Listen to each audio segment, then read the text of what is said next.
성도님들, 어제 주님의 날인 주일에 시흥교회 예배당을 나와 우리는 하나님께 예배를 드렸습니다. 함께 찬송도 하고 기도하며 하나님의 말씀을 드렸습니다. 말 그대로 하루 온종일 하나님께 우리의 시간과 예물과 온 모든 것을 드려 하나님을 예배했습니다. 그리고 오늘은 월요일입니다. 하나님을 믿는 성도인 우리는 이미 어제부터 일주일이 시작되었지만 직장과 일터, 그리고 우리 아이들의 학교인 일상은 다시 오늘부터 시작이라고 해도 틀리지 않습니다.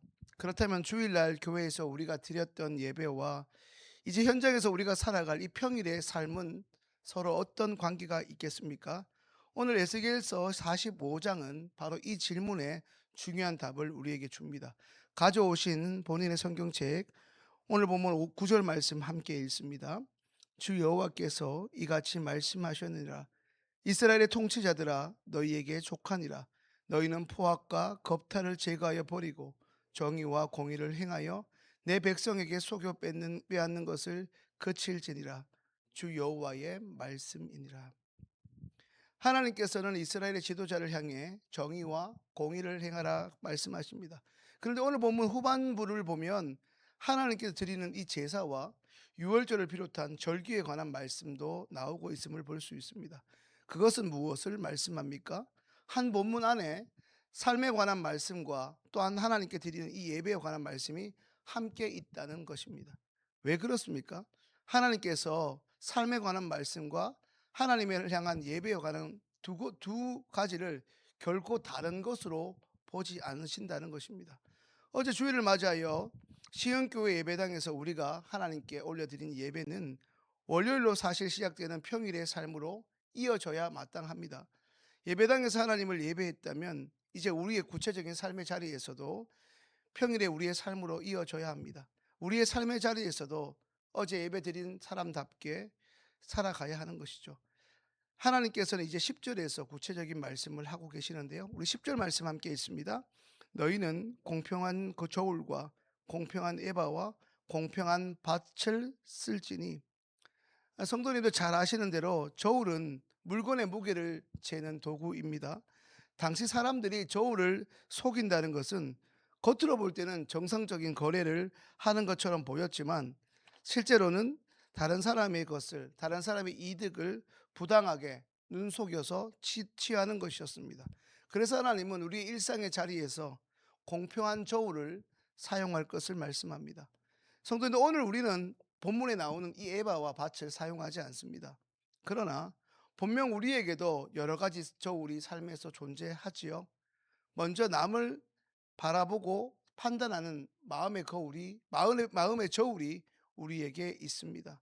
나에게 잘해주는 사람에게는 한없이 관대하고 너그럽지만 나를 조금이라도 불편하게 대하는 사람에게는 지나치게 원칙이라는 것을 적용해서 엄격하게 혹은 까칠하게 대하지는 않습니까? 내 실수에는 수만 가지 이유가 존재하지만 다른 사람이 내게 행한 실수에는 몇 초 만에 쉽게 판단하고 정죄하려 하지 않습니까? 그렇다면 우리의 저울 역시 속이는 저울 같은 기울여져 있을 수 있습니다. 성도는 주일에 교회에서 드려지는, 교회 예배당에서 드려지는 우리의 예배가 우리의 삶의 현장에서 이어진다는 것은 바로 이런 것입니다. 매주 주일에 하나님 앞에서 하나님이 우리에게 주신 은혜를 헌금으로, 시간으로, 봉사로 고백했다면 이제 월요일에 사람을 대하는 우리의 태도 또한 달라져야 합니다. 예배당에서 하나님을 사랑한다고 고백했다면 가정에서 가족을 대하는 모습, 교회 밖에서 우리가 만나는 사람들을 대하는 모습 또한 달라져야 합니다.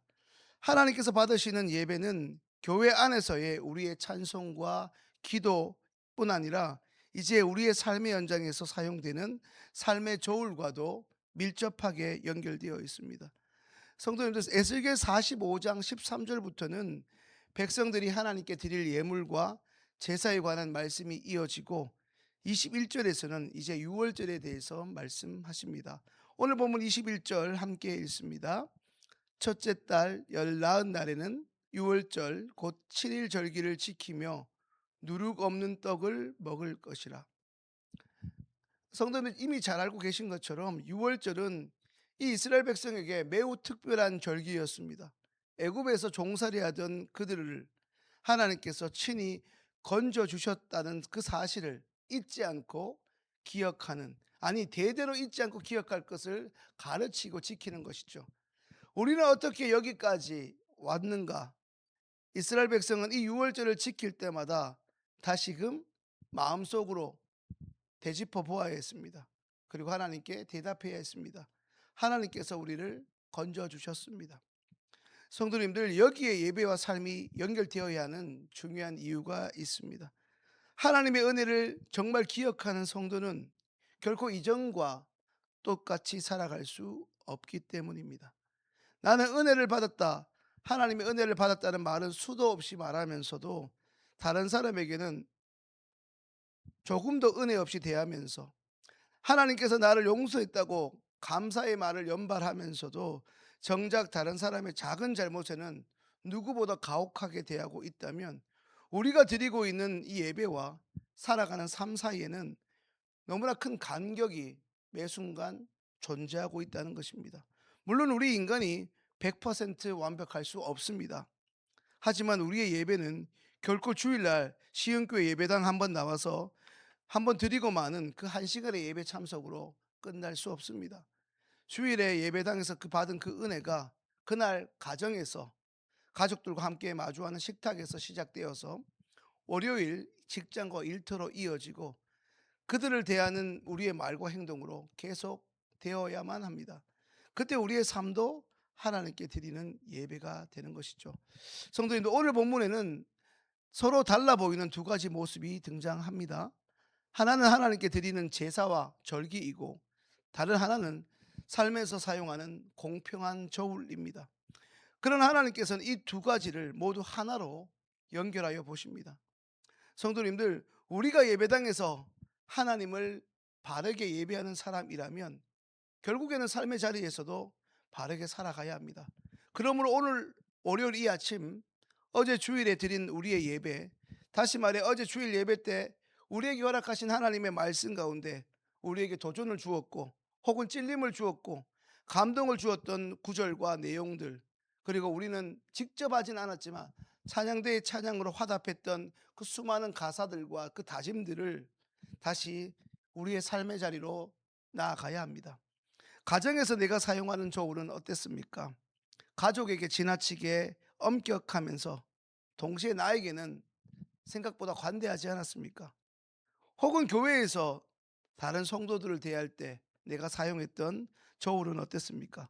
이제 교회 밖에서 월요일부터 금요일 혹은 월요일부터 토요일까지 그 속에서 만나는 함께 일하는 사람들을 판단했을 때 내가 주로 사용했던 저울은 공정했습니까?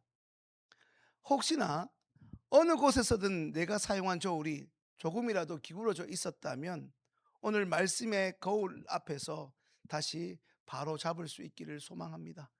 성도님들, 이스라엘이 이 유월절을 지킨 것은 결코 자신들이 훌륭해서 자신들의 어떤 능력으로 애굽에서 나왔다는 것을 기억하기 위함이 아니라 전적인 하나님의 은혜로 건진 받았음을, 그 사실을 기억하기 위해서였습니다.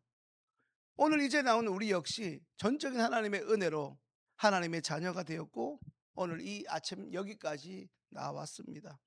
그러므로 매주 주일에 받은 은혜를 월요일부터 시작되는 이 평일의 교회 밖에서 삶으로 살아내야 합니다.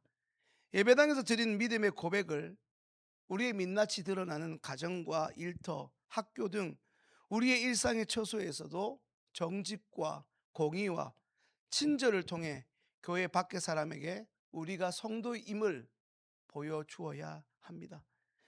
우리의 주일의 예배가 이제 평일의 삶으로 이어지게 합시다.